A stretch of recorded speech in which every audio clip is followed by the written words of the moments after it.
कहानी की शुरुआत मियो नाम के जवान लड़के से शुरू होती है, जो अपनी पढ़ाई पूरी करने के बाद नौकरी की तलाश में शहर आया था। इस शहर में वो अपने बड़े भाई सीमू के पास रहने वाला था।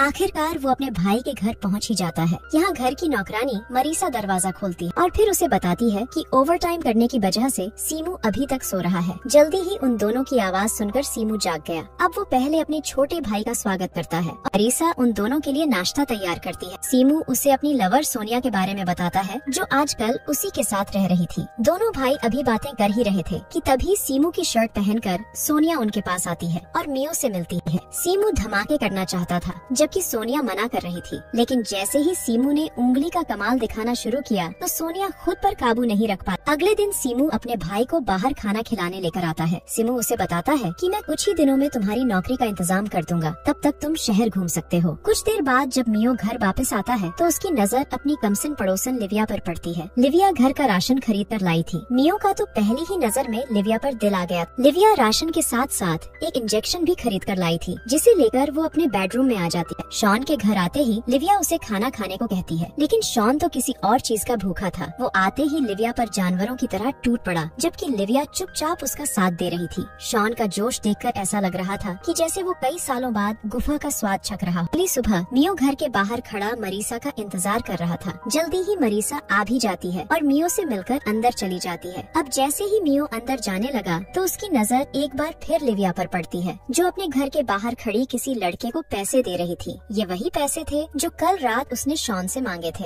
उसी शाम को जब मियो बाहर घूमकर घर वापस आता है तो सीमू उसकी मुलाकात सोनिया की सहेली रीना से करवाता है, ताकि मियो रीना से दोस्ती कर उसकी गुफा में धमाके कर सके, क्योंकि रीना का कोई लवर नहीं था और उसकी गुफा में तूफान भी मचा हुआ था।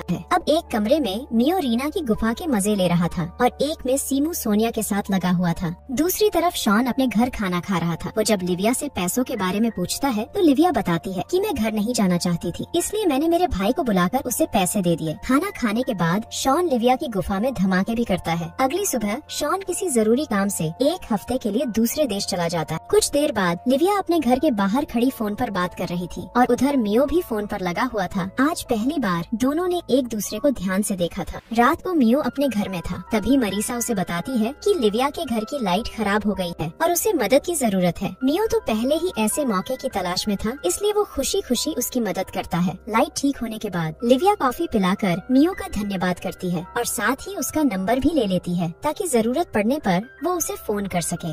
लिविया मियो को अपने घर खाने पर बुलाती है। मियो उसे बताता है कि आज मैंने तुम्हें एक लड़के के साथ देखा था, जिस पर लिविया कहती है कि वो मेरा भाई है। शॉन को उसका घर पर आना पसंद नहीं, इसलिए मैं उससे बाहर ही मिलती हूँ। बातें करते करते लिविया रोने लगी। वो बताती है कि शॉन को सिर्फ मेरे बदन से प्यार है और वो बहुत बुरी तरह से करता है। उसकी हालत देखकर मियो को उससे हमदर्दी होने लगी, जिसके बाद दोनों एक दूसरे के करीब आने लगे। देखते ही देखते ये दोनों नीचे से ऊपर पहुंच गए और एक दूसरे की प्यास बुझाने लगे। आज पहली बार किसी ने प्यार से लिविया की गुफा में धमाके किए थे, इसलिए वो बेहद खुश थी। दोनों इस बात से पूरी तरह बेखबर थे कि कोई उन पर नजर रखे हुए। लिविया की प्यास बुझाने के बाद मियो उससे शॉन के बारे में पूछता है। लिविया रोते हुए उसे बताती है कि वो हमेशा हमेशा के लिए मुझे यहाँ से दूर भेजने वाला है। अगर मैंने उसकी बात नहीं मानी तो वो मुझे मार देगा। लिविया उसे जहरीला इंजेक्शन दिखाकर कहती है कि मैं शॉन को ये लगाना चाहती हूँ। उसकी योजना सुनकर मियो के तोते उड़ गए और वो जल्दी जल्दी वहाँ से भाग जाता है। वो जब लिविया के घर से निकल रहा था तो शॉन के आदमी उसकी वीडियो बना लेते हैं। अगले दिन जब मियो बाजार से घर वापस आ रहा था तो शॉन के आदमी उसे अगवा कर लेते हैं। कुछ देर बाद मियो बंधा हुआ था और शॉन उसके सामने खड़ा था, लेकिन शॉन उसकी धुलाई कर देता है। इतना ही नहीं, वो उसे गन दिखाकर धमकी भी देता है कि साले, अगर तुमने दोबारा लिविया से मिलने की कोशिश की तो मैं तेरा डंडा ही उड़ा दूंगा। मियो की धुलाई करने के बाद शॉन के आदमी उसे उसके घर के पास फेंक कर चले जाते हैं। मियो के बाद अब लिविया की बारी थी। शॉन पहले उसे खूब मारता पीटता है और फिर बड़े ही बहशी तरीके से उसके साथ जबरदस्ती भी करता है। अब शॉन के जाने के बाद लिविया मियो से मिलने आती है ताकि उसका हालचाल जान सके। शॉन ने जो लिविया के साथ किया था उसे देखकर मियो ने उसका साथ देने का फैसला कर लिया था। अगली शाम जब शॉन घर आता है तो लिविया दारू में नींद की दवा मिलाकर उसे पिला देती है। वो पहले उसे प्यार से खाना खिलाती है, लेकिन जल्दी ही वो बेहोश हो जाता है। इसके बाद लिविया मियो को फोन कर बुला लेती है। उसके आने तक वो जहरीला इंजेक्शन तैयार कर लेती है। तभी मौका देखकर मियो उसे इंजेक्शन लगा देता है, जिसके बाद शॉन की वहीं पर मौत हो जाती है। उसके मरते ही लिविया मियो को वहाँ से भेज देती है, क्योंकि वो उसे इस झमेले में नहीं फंसाना चाहती थी। अगली सुबह जब मियो नींद से जागा तो शॉन के कत्ल के इल्जाम में उसे पुलिस पकड़ लेती है। दूसरी तरफ लिविया अपने भाई के साथ मिलकर शॉन के सारे पैसे और जायदाद लेकर दूसरे देश जाने की तैयारी कर लेती है। असल में ये लड़का लिविया का भाई नहीं बल्कि उसका लवर था और इन दोनों ने मिलकर शॉन को मारने की योजना बनाई थी। और इसी के साथ इस कहानी का यही अंत हो जाता है।